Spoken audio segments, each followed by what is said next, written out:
Hey everyone, Elliot from Ells Auto Care here. We've got a 2010 1.4 Mini with a leaking radiator. A lot of places say that you have to put it in the front service mode, but I offer an alternative way of doing it here, so let's get started.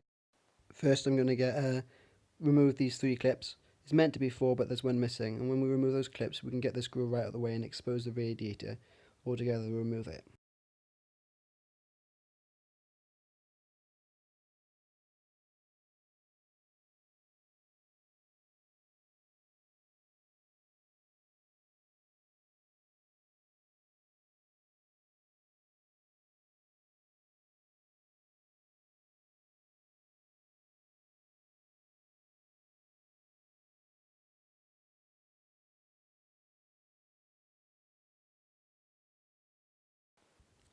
With that off, there's a hose here and a hose here.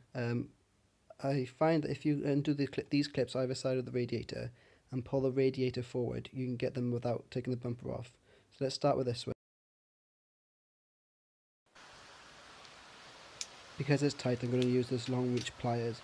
It'll just get that in there and see how it moves when you squeeze the pliers itself. This joint here clamps down and allow me to get in there and just pull it off with my.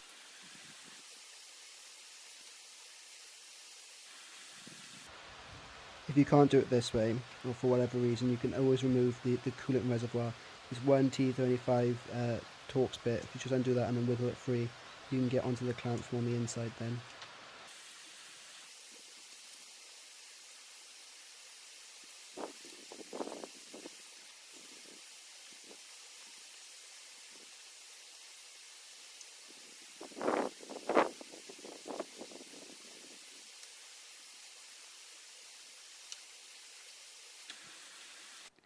I find this hose easier to get to from underneath. There's a splash guard for the belt under there that's got 2 Phillips heads screws in it, as well as a panel trim clip on it. Undo them and it exposes the hose, and you can get some more grips on it and pull it off or whatever. You're going to have to jack it up or else you're not going to fit underneath there. Whilst you're doing this, make sure you go through with all safety features, make sure you're jacking up on the jacking points.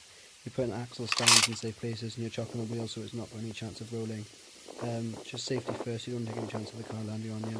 Once you're under there, then you'll obviously be careful then that you're not going to wiggle it off the jack or whatnot. You don't want to hit.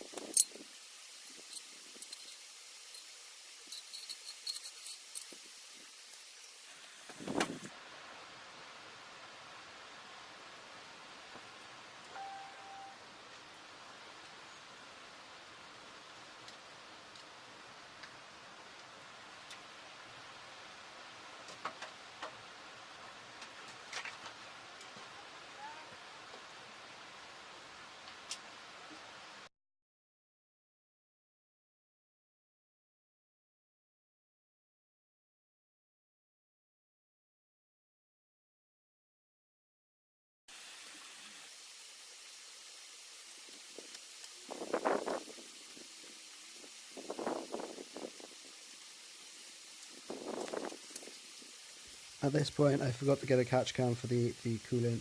Make sure you have one to hand. I was lucky that I was able to prop it up and not lose any coolant on the floor or anything like that, so it's all safe in the can there. Just make sure you have one to hand.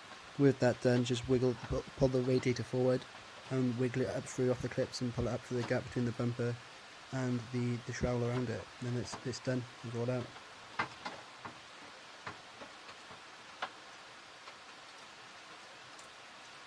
Put one end then into the catch can so any fluid left inside the radiator can drain into that safely.